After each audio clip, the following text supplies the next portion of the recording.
रुपए का infrastructure fund प्रावधान किया गया है। इस योजना के अंतर्गत अभी तक 13,000 करोड़ रुपए के प्रोजेक्ट बैंक्स ने मंजूर किए, जिसमें एक प्रोजेक्ट बलरामपुर का भी है। उत्तर प्रदेश सरकार के तो अनेक प्रोजेक्ट हैं, लेकिन लगातार हम इस बात की कोशिश कर रहे हैं कि गांव-गांव में इंफ्रास्ट्रक्चर बने और युवाओं को कृषि से संबंधित अधोसंरचना में रोजगार के अवसर प्राप्त हों, और इस दृष्टि से यह इंफ्रास्ट्रक्चर फंड निश्चित रूप से बड़ा महत्वपूर्ण और कारगर आने वाले कल में सिद्ध होने वाला है। पहले किसान क्रेडिट कार्ड योजना के अंतर्गत 4-5 लाख करोड़ रुपया किसान को फसल ऋण मिलता था। मोदी जी ने उसको बढ़ाकर 18 लाख करोड़ रुपया किया है, और इससे भी किसान की जो साहूकारी पर निर्भरता थी वो निश्चित रूप से कम हुई है। हमारे यहाँ छोटे किसानों की संख्या ज़्यादा है। छोटे किसानों की ताकत बढ़े, उसकी फसल उगाने में लागत कम हो, वो महंगी फसलों की ओर जा सके, वो टेक्नोलॉजी से जुड़ सके, इसलिए देश भर में 10,000 नए एफपीओ बनाने का कार्यक्रम प्रारंभ किया है, जिस पर 6,865 करोड़ रुपया भारत सरकार खर्च कर रही है। ये एफपीओ का कार्यक्रम किसानी के क्षेत्र में गरीब किसान की आमदनी बढ़ाने के भी काम आएगा, और गरीब किसान के बेटे बेटियों को रोजगार के अवसर भी निश्चित रूप से प्रदान करेगा। तिलहन के लिए हम सभी लोग अभी इंपोर्ट पर निर्भर करते हैं। भारत सरकार ने 11,000 करोड़ रुपए की लागत से अभी ऑयल पाम मिशन बनाया है।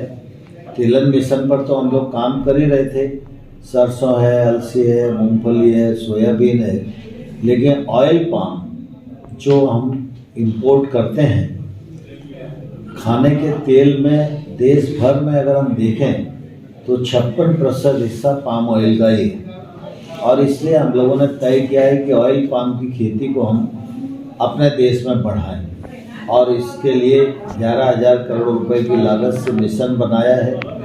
हमारे देश में लगभग 28 लाख हेक्टेयर क्षेत्र है जिसमें पाम ऑयल की खेती हो सकती है।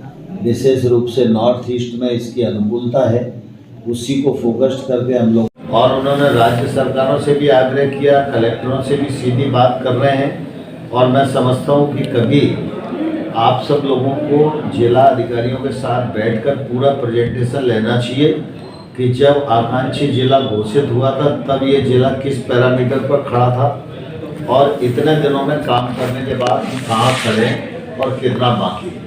इसका मैं समझता हूँ कि मैं भी कई बार आकांक्षी जिलों में जाता रहता हूँ, तो एक अभूतपूर्व परिवर्तन आया है कुपोषण के मामले में, मातृ मृत्यु दर, शिशु मृत्यु दर, अपना संस्थागत प्रसव, स्वच्छता, ऐसे तमाम सारी चीज़ों में एक बड़ा और अभूतपूर्व परिवर्तन आया है।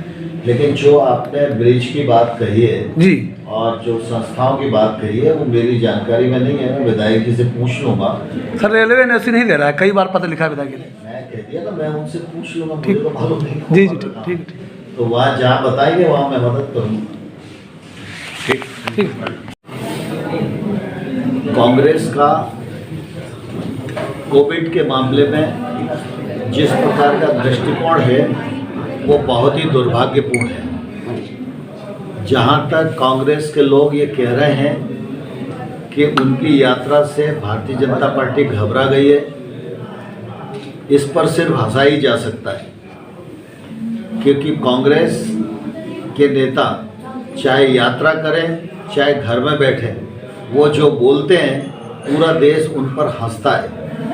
कांग्रेस पूरी तरह अप्रासंगिक हो गई है, और इन्हीं कर्मों के कारण आने वाले कल में और अप्रासंगिकता की ओर जाएगी।